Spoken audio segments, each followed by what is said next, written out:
Hello everyone! Welcome again sa aking channel.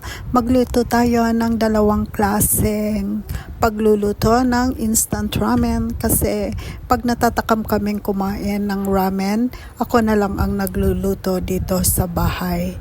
Yan guys, and I'm sure na magugustuhan nyo din. Napakasarap nito guys. Ayan, para na rin kumain ka sa labas. Kaya tune in guys at magluluto ulit tayo.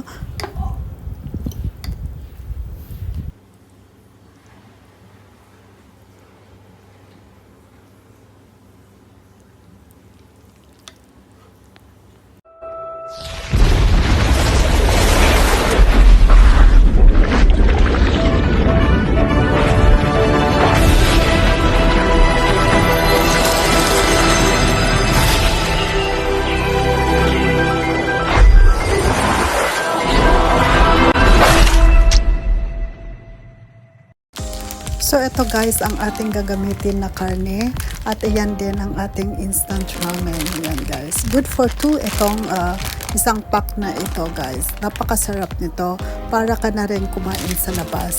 Ito naman ang ating pork. Yung shabu-shabu pork. Yung collar. Yung manipis lang siya. Ito. So syempre kompletuhin din natin ng recados para naman masarap din. Ito. At itong pork natin, syempre, imamarinate ko muna ng light soya sauce o black pepper at saka cornstarch. Ayan guys. So, thank you for watching again sa aking cooking vlog. Salamat sa inyong walang sawang suporta sa aking channel, sa aking mga ka-team, Team Kaderek, Team Golden Heart, and Team Stardom Pastilan. Shout out sa inyong lahat. Salamat sa inyong suporta palagi at andyan kayo pag may mga upload akong mga videos guys. Yan. Shout out sa aking team, sa aking members, Betcha TV, Lutong Bahay ni Elma. Ayan lang guys ang mga natitira kong member. Pero kung sino ang may gusto, welcome kayong lahat. Yan. Naway tuloy-tuloy pa rin ang ating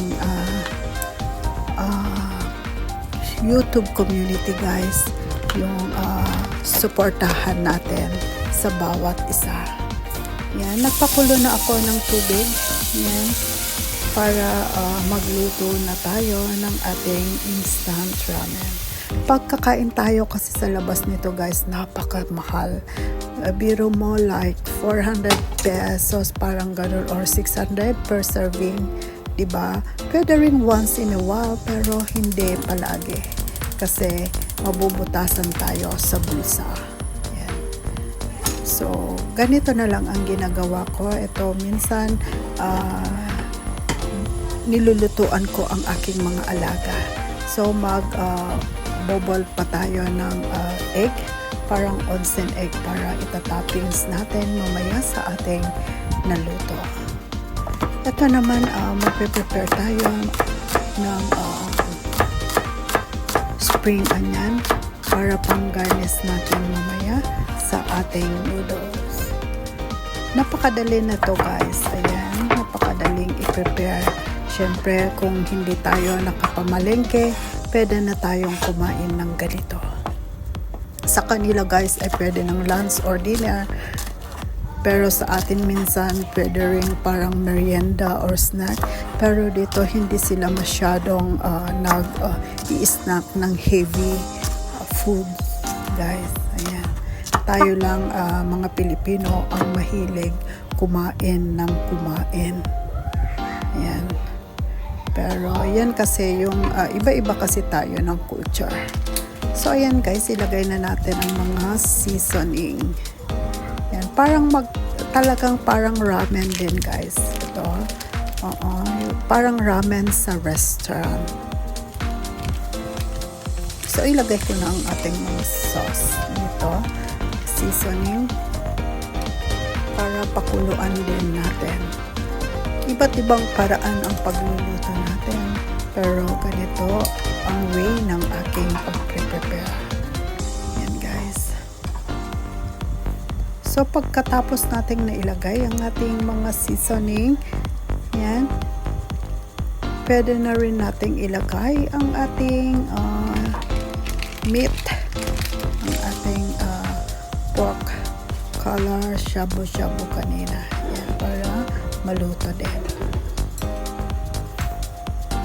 Siyempre, mga 10 minutes, meron na tayong masarap na ramen, guys.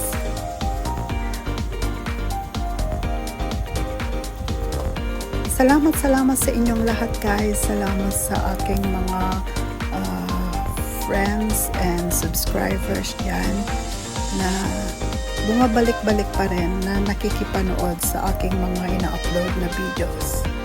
So, lagyan natin ng medyo, syempre, maramihan para naman rich in protein tayo. Diba? Kailangan din natin ng karne na kahit instant ramen lang ang ating lulutuin, kompletuhin pa rin natin ng nutrition. Yan. Guys. Salamat sa lahat, guys. Shout out sa ating lahat. Sa aking mga kaibigan dyan. Kay Sis Lorslicious Cooking. Ayan. Yan din. Very supportive din sa Team Golden Heart. Ayan. Ating mga kaibigan dyan. Sis Betcha TV. Lutong Bahay ni Elma. At saka yung mga katim natin sa Team Golden Heart. At saka Team Stardom, Team Kaderek, at aking isa ring admin na si Sis Jean Channel TV.